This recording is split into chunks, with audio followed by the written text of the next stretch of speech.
Hello happy lunch time.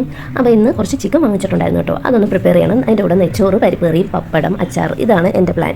അപ്പോൾ അതിനായിട്ട് ഞാൻ സവാളയൊക്കെ തൊലിച്ച് കഴുകി വൃത്തിയാക്കി അരിഞ്ഞു വെച്ചു. പിന്നെ ഇഞ്ചി വെളുത്തുള്ളി ചതച്ച് വെച്ചു. അങ്ങനെ അമ്മാതിരി പണിയൊക്കെ കഴിഞ്ഞപ്പോഴത്തേക്ക് ഞാനൊരു പാൻ എടുത്ത് അടുപ്പിലോട്ട് വെച്ച് എണ്ണ ഒഴിച്ച് കൊടുത്തതിന് ശേഷം അതിലേക്ക് സവാള ചേർത്ത് കൊടുത്തു. പിന്നെ അതിലേക്ക് ഇഞ്ചി വെളുത്തുള്ളി ചതച്ചതും ചേർത്ത് ഉപ്പ് ഇട്ട് കൊടുത്ത് നന്നായിട്ട് വഴറ്റിയെടുത്തു.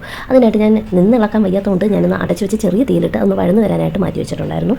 ഒരു വിധമൊക്കെ ഒന്ന് വഴന്ന് വന്നപ്പോഴത്തേക്കും അതിലേക്ക് ഞാൻ നമ്മുടെ പൊടികളൊക്കെ ചേർത്തു.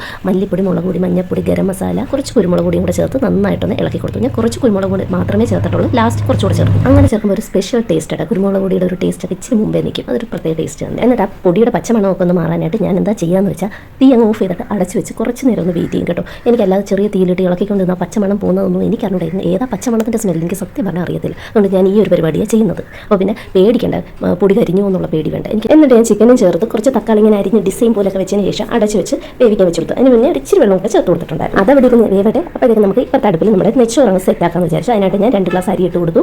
എന്നിട്ട് ഈ അരി ചീത്തയാവാതിരിക്കാൻ വേണ്ടി ഇരുന്ന കറുകപ്പട്ടയൊക്കെ ഞാൻ പറക്കി എടുത്തിട്ടുണ്ടായിരുന്നു. എന്നിട്ട് കഴുകി നല്ലപോലെ അരി കഴുകി വാർക്കാൻ വെച്ചതിന് ശേഷം ഞാൻ ഒരു കുക്കർ എടുത്ത് വെച്ചിട്ട് അതിലേക്ക് വെളിച്ചെണ്ണ, നെയ്യ്, പട്ട, ഗ്രാമ്പൂ, കുരുമുളക് ഒക്കെ ചേർത്തിട്ട് ഒന്ന് ചൂടായി വന്നപ്പോഴത്തേക്ക് അതിലേക്ക് കഴുകി വാർത്ത് വെച്ചിരിക്കുന്ന അരി ഇട്ടൊന്ന് വറുത്തെടുത്തു. ചെറുതായിട്ടൊന്ന് മണം വരുന്നവരെ. എന്നിട്ട് ആ സെയിം ഗ്ലാസ്സിന് തന്നെ ഒരു ഗ്ലാസ് അരിക്ക് 2.5 ഗ്ലാസ് വെള്ളം എന്ന ഒരു രീതിയിൽ വെള്ളം എടുത്തിട്ട് ഒന്ന് ചൂടാക്കിയതിന് ശേഷം ആ അരിയിലോട്ട് ചേർത്ത് കൊടുത്തു. അപ്പോഴത്തേക്ക് നമ്മുടെ ചിക്കൻ കറിയൊക്കെ കണ്ട് വെന്ത് വന്നിട്ടുണ്ട്. ഞാനൊന്ന് ഇളക്കി കൊടുത്തതിന് ശേഷം വീണ്ടും അടച്ചു വെച്ചൊന്ന് വേവിക്കാൻ വെച്ച് കൊടുത്തു. അടുത്തത് പരിപ്പേറിക്ക് ഞാൻ സാമ്പാർ പരിപ്പൊന്നും അല്ലാട്ടോ യൂസ് ചെയ്യുന്നത്. സാധാ ചെറുപയർ ഇങ്ങനെ വറുത്ത് പൊടിച്ച് എന്താ പറയുക, എൻ്റെ തൊലി കളഞ്ഞ് അങ്ങനെയുള്ള പണിക്കൊന്നും ഞാൻ നിൽക്കത്തില്ല. അതങ്ങോട്ട് ഇടുക, 2 ചുവന്നുള്ളി ചേർക്കുക, വെളുത്തുള്ളി, ഉപ്പ്, എന്നിട്ട് അടച്ചു വെക്കുക. അതാണ് തീർന്നു പണി. അപ്പോഴത്തേക്ക് നമ്മുടെ ചിക്കൻ കറി അല്ലാട്ടോ, ചിക്കൻ റോസ്റ്റ് നല്ല വെന്ത് വന്നിട്ടുണ്ട്. അത് കാണുമ്പോൾ തന്നെ മനസ്സിലായില്ല എന്തൊക്കെ ടേസ്റ്റ് എന്ന്. അപ്പോൾ അതൊന്നും ഞാൻ വെള്ളം വറ്റിച്ചൊന്ന് വരട്ടിയെടുത്ത് കുറച്ചുകൂടെ എണ്ണയൊക്കെ ഒഴിച്ച് കൊടുത്തു. എന്നിട്ട് കുറച്ച് കറിവേപ്പിലയും കുറച്ച് മല്ലിയിലേക്ക് ചേർത്ത് നന്നായിട്ടൊന്ന് മിക്സ് ചെയ്തെടുത്തു. അപ്പോഴത്തേക്കും നമ്മുടെ പരിപ്പ് റെഡി ആയിട്ടുണ്ട്. കുറച്ച് അരപ്പും കൂടെ തേങ്ങയിൽ മഞ്ഞപ്പൊടി, ജീരകം ഇട്ട് നല്ലപോലെ മിക്സിയിൽ അരച്ചിട്ട് അതിനകത്തോട്ട് ചേർത്ത് കൊടുത്തു. കഴിഞ്ഞു. മീഡിയം തീയിൽ 2 വിസിൽ കേട്ടപ്പോഴത്തേക്കും നമ്മുടെ ചോറും വെന്തിട്ടുണ്ട്.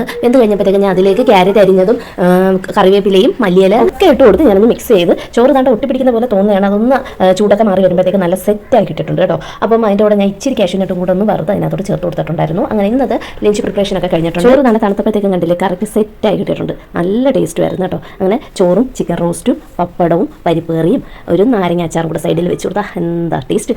അപ്പോൾ ഇന്ന് ഇത്രയൊക്കെ ഉള്ളൂ. Tata bye bye, see U.